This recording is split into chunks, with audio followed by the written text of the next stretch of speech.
The next thing that comes up, the second of the Noble Truths, is about the cause of suffering. And this in Sanskrit is called Trishna.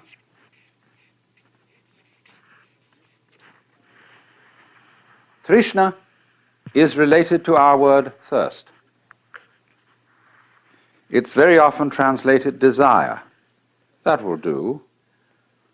Better perhaps is craving, clinging, grasping, or even, to use our modern psychological word, blocking. When, for example, somebody is blocked and dithers and hesitates and doesn't know what to do, he is, in the strictest Buddhist sense, attached. He's stuck. But a Buddha can't be stuck. He cannot be phased. He always flows, just as water always flows, even if you dam it. The river just keeps on getting higher and higher and higher until it flows over the dam. It's unstoppable. Now, Buddha said then, dukkha comes from Trishna. You all suffer because you cling to the world, and you don't recognize that the world is anitya and anatman. So then, try, if you can, not to grasp. Well, do you see that that immediately poses a problem? Because the student who has started off this dialogue with the Buddha then makes various efforts to give up desire, upon which he very rapidly discovers that he is desiring not to desire. And he takes that back to the teacher, who says, well, well, well. He said, of course, you are desiring not to desire, and that's, of course, excessive. All I want you to do is to give up desiring as much as you can. Don't want to go beyond the point of which you're capable. And for this reason, Buddhism is called the middle way. Not only is it the middle way between the extremes of ascetic discipline and pleasure-seeking, but it's also the middle way in a very subtle sense. Yes, don't desire to give up more desire than you can. And if you find that a problem, don't desire to be successful in giving up more desire than you can. You see what's happening? At every time he's returned to the middle way, he is moved out of an extreme situation. Now then, we'll go on. We'll cut out what happens in the pursuit of that method until a little later. The next truth in the list is concerned with the nature of release from dukkha. And so number 3 is nirvana.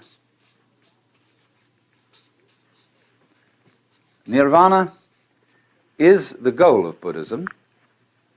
It's the state of liberation corresponding to what the Hindus call moksha. The word means blow out. And it comes from the root nivritti. Now, some people think that what it means is blowing out the flame of desire. I don't believe this. I believe that it means breathe out rather than blow out. Because if you try to hold your breath, and in Indian thought, prana, breath, is the life principle. If you try to hold on to life, you lose it. You can't hold your breath and stay alive. It becomes extremely uncomfortable to hold on to your breath. And so in exactly the same way, it becomes extremely uncomfortable to spend all your time holding on to life. What the devil is the point of surviving, going on living, when it's a drag? But you see, that's what people do. They spend enormous efforts on maintaining a certain standard of living, which is a great deal of trouble. You know, you get a nice house in the suburbs, and the first thing you do is you plant a lawn. You've got to get out and mow the damn thing all the time. And you buy expensive this, that, and soon you're all involved in mortgages, and instead of being able to walk out in the garden and enjoy it, you sit at your desk looking at all the books and filling out this, that, and the other, and paying bills and answering letters. What a lot of rot. But you see, that is holding on to life. So, translated into colloquial American, nirvana is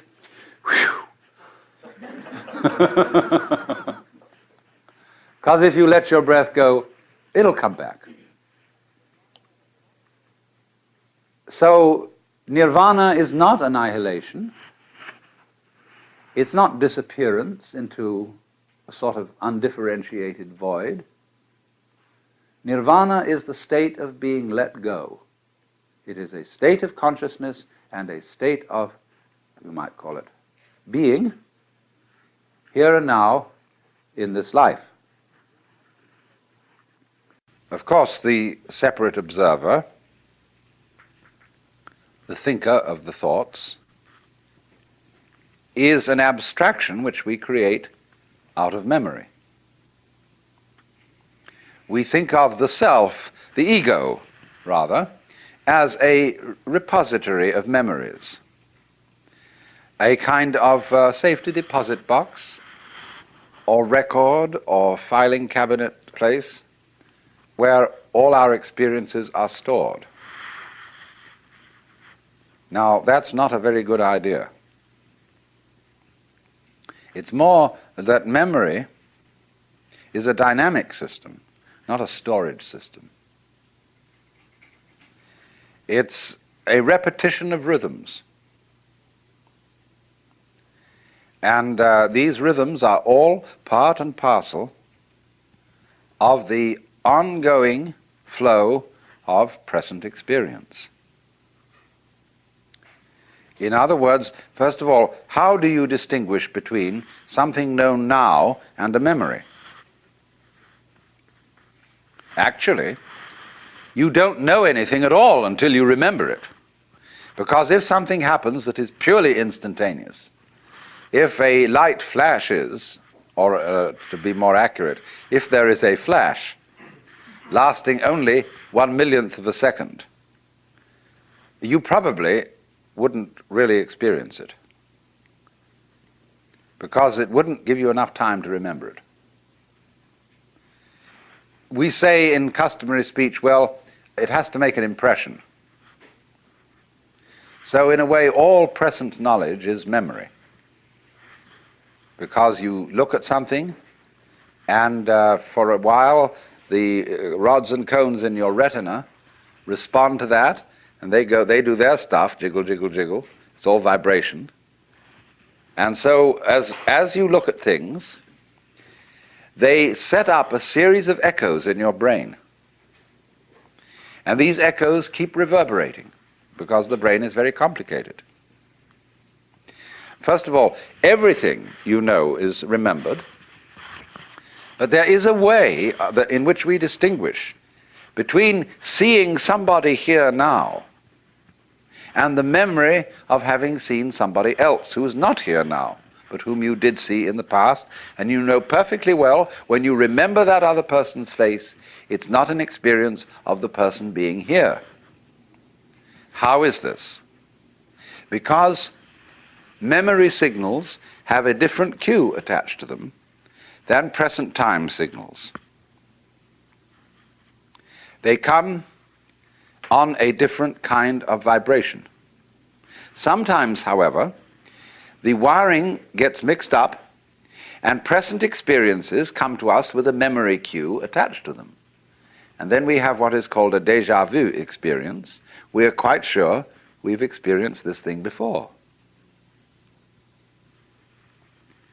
But the problem that we don't see, don't ordinarily recognize, is that although memory is a series of signals with a special kind of cue attached to them so that we don't confuse them with present experience, they are actually all part of the same thing as present experience. They are all part of this constantly flowing life process, and there is no separate witness standing aside from the process, watching it go by. You're all involved in it. Now, accepting that, you see, going with that, although at first it sounds like the knell of doom, is if you don't clutch it anymore. Splendid. That's why I said that death should be an occasion for a great celebration, that people should say, happy death to you, and always surround death with joyous rites, because this is the opportunity for the greatest of all experiences, when you can finally let go because you know there's nothing else to do. There was a kamikaze pilot who escaped because his plane that he was flying at an American aircraft carrier went wrong, and he landed in the water instead of hitting the plane, so he survived. But he said afterwards that he had the most extraordinary state of exaltation. It wasn't a kind of patriotic ecstasy, but the very thought that in a moment he would cease to exist, that he would just be gone, for some mysterious reason that he couldn't understand, made him feel absolutely like a god. Well then, in Buddhist philosophy, this a sort of annihilation of oneself, this acceptance of change, is the doctrine of the world as the void. This doctrine did not emerge very clearly, very prominently in Buddhism until quite a while after Gautama the Buddha had lived. We begin to find this, though, becoming prominent about the year 100 BC. And by 200 AD, it had reached its peak. And it was developed by the Mahayana Buddhists, and it is the doctrine of a whole class of literature which goes by this complex name, Prajna Paramita. Now, Prajna means wisdom. Paramita, for crossing over, for going beyond. There is a small Prajna Paramita Sutra, a big Prajna Paramita Sutra, and then there's a little short summary of the whole thing called the Hridaya, or Heart Sutra. And that is recited by Buddhists all over Northern Asia, Tibet, China, and Japan.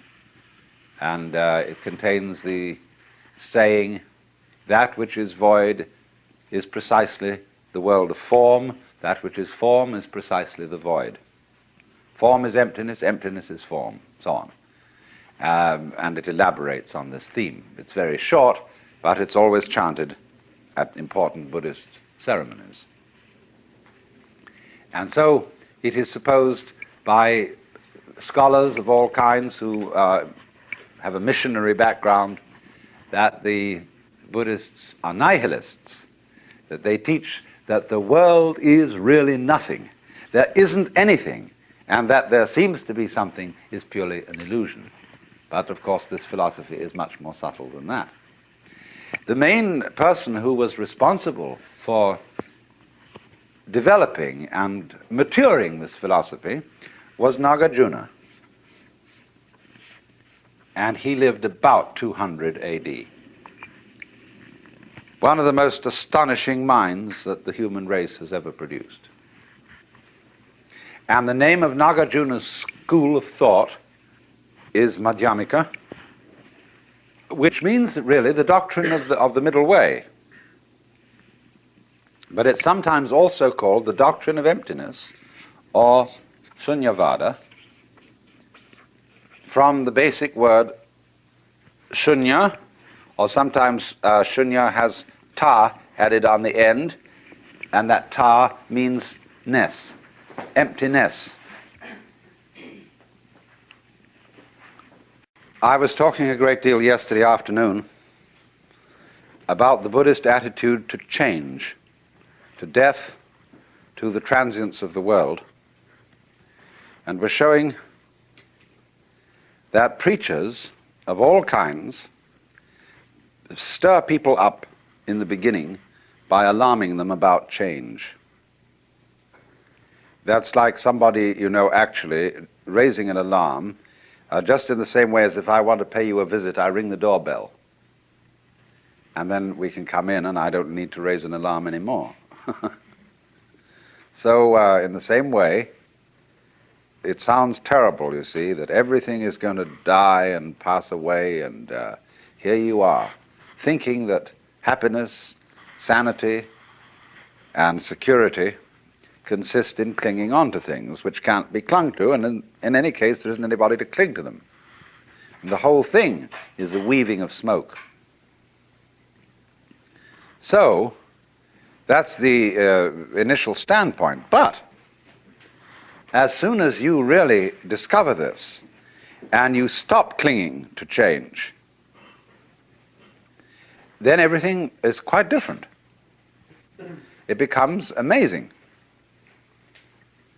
And not only do all your senses become more wide awake,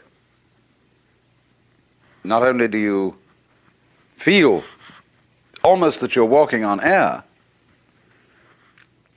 but you see finally that there is no duality, no difference between the ordinary world and the nirvana world. They're the same world, but what makes the difference is the point of view. And of course, if you keep identifying yourself with some sort of stable entity that sits and watches the world go by, you don't acknowledge your union, your inseparability from everything else that there is. You go by with all the rest of the things. But if you insist on trying to take a permanent stand, on trying to be a permanent witness of the flux, then it grates against you, and you feel very uncomfortable. But it is a fundamental feeling in most of us that we are such witnesses. We feel that behind the stream of our thoughts, of our feelings, and our experiences, there is something which is the thinker, the feeler, and the experiencer. Not recognizing that that is itself a thought, feeling, or experience, and it belongs within and not outside the changing panorama of experience. It's what you call a cue signal. In other words, when you telephone and your telephone conversation is being tape recorded, it's the law that there shall be a beep every so many seconds. And that beep cues you in to the fact that this conversation is recorded. So in a very similar way, in our everyday experience, there's a beep which tells us this is a continuous experience, which is mine. Beep. In the same way, for example, it is a cue signal when a composer arranges some music and he keeps in it a recurrent theme, but he makes many variations on it. Or more subtle still, he keeps within it a consistent style. So you know that it's Mozart all the way along, because it sounds like Mozart. But there isn't, as it were, a constant noise going all the way through to tell you it's continuous, although in Hindu music they do have something called the drone. There is, behind all the drums and every kind of singing, something that goes,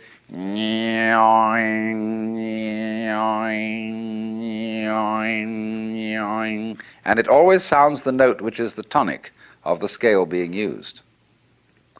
But in Hindu music, that drone represents the eternal self, the Brahman, behind all the changing forms of nature. But that's only a symbol.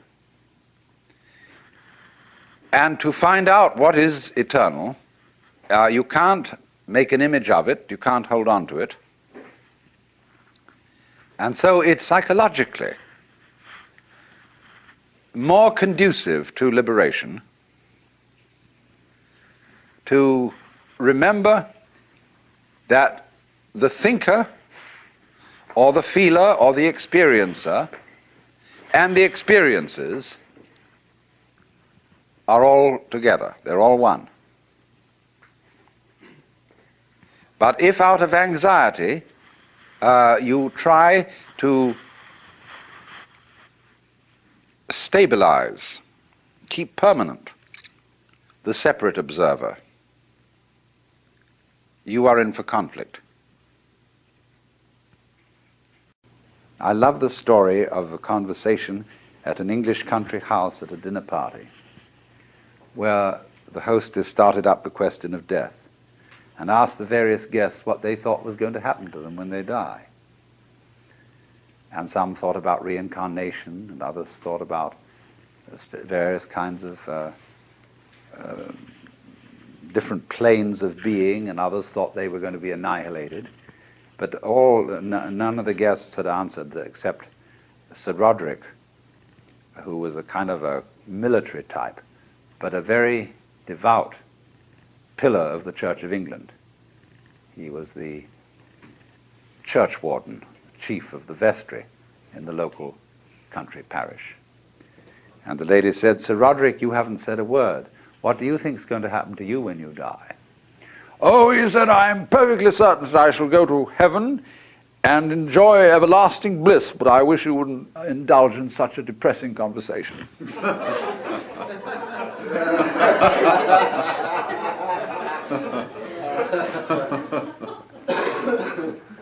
That's true, isn't it? Death in the Western world is a real problem. We hush it up. We pretend it hasn't happened. Our morticians, who are very smart commercial operators, know exactly what's expected of them. And they make death just awful by pretending it doesn't happen. See what happens. You go to a hospital and you're at the end. You've got terminal cancer. And all your friends come around and they wear false smiles and they say, "Cheer up, you'll be all right. In a few days from now, you'll be back home and we'll go out for a picnic again." The doctors have their bedside manner. You see, a doctor is absolutely helpless with a terminal case because a doctor's, by social definition, a healer. And he's not allowed to help you die. He's out of role. Even though, he may sneak behind the rules and do it, but he's definitely, he's got to heal you. So he's going to keep you indefinitely on the end of tubes and all kinds of things. While there's a certain grave demeanor to all this, and all the nurses are so pleasant and so totally distant because they know this is death. And they mayn't be frank with you. That's why they feel distant. It's not that they're not concerned. It's not that they're heartless people, but that they just don't know how to be frank, like lots of people when they meet a drunk. They don't know what to do with a drunk. Because, he's not behaving right. So when you're dying, you're not behaving right. You're supposed to live. See, so we don't know what to do with a dying person. We don't get around that person and say, listen, man, listen, I've got the news for you. You're going to die. And this is going to be great. Look, no more responsibilities. Don't have to pay those bills anymore. Don't have to worry about anything. You're going to just die. And let's go out with a bang. Let's have a party, see? We'll put some of that morphine in you so that you won't hurt too much. But we were going to prop you up in bed, and we're going to bring all our friends around, and we're going to have champagne, and you're going to die at the end of it, see? And it's going to be just marvelous. Just like being born, see? When we had birth problems, see, all women used to think that birth had to be painful. It was good for them. It was one of the things you had to suffer because you'd been screwing around with people, and therefore you had to have a child, and it's got to hurt.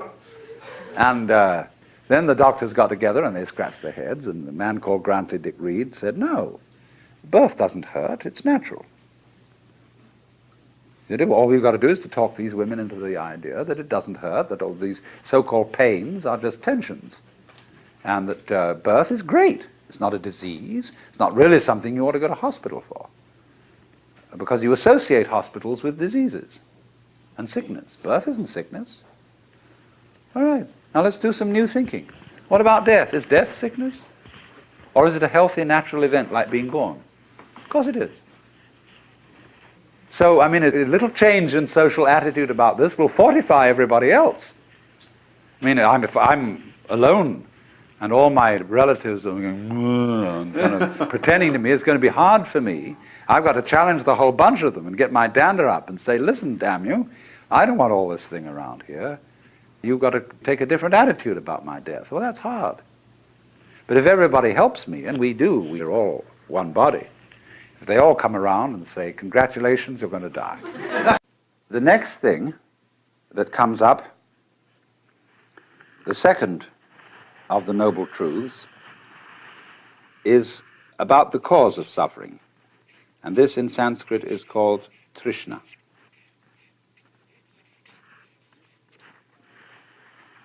Trishna is related to our word thirst. It's very often translated desire. That will do. Better, perhaps, is craving, clinging, grasping, or even, to use our modern psychological word, blocking. When, for example, somebody is blocked and dithers and hesitates and doesn't know what to do, he is, in the strictest Buddhist sense, attached. He's stuck. But a Buddha can't be stuck. He cannot be phased. He always flows, just as water always flows, even if you dam it. The river just keeps on getting higher and higher and higher until it flows over the dam. It's unstoppable. Now, Buddha said then, dukkha comes from Trishna. You all suffer because you cling to the world, and you don't recognize that the world is anitya and anatman. So then, try, if you can, not to grasp. Well, do you see that that immediately poses a problem? Because the student who has started off this dialogue with the Buddha then makes various efforts to give up desire, upon which he very rapidly discovers that he is desiring not to desire. And he takes that back to the teacher, who says, well, well, well. He said, of course, you are desiring not to desire, and that's, of course, excessive. all I want you to do is to give up desiring as much as you can. Don't want to go beyond the point of which you're capable. And for this reason, Buddhism is called the middle way. Not only is it the middle way between the extremes of ascetic discipline and pleasure-seeking, but it's also the middle way in a very subtle sense. Yes, don't desire to give up more desire than you can. And if you find that a problem, don't desire to be successful in giving up more desire than you can. You see what's happening? At every time he's returned to the middle way, he is moved out of an extreme situation. Now then, we'll go on. We'll cut out what happens in the pursuit of that method until a little later. The next truth in the list is concerned with the nature of release from dukkha. And so number 3. Out of Your Mind now continues with the next lecture from the World as Emptiness lecture series.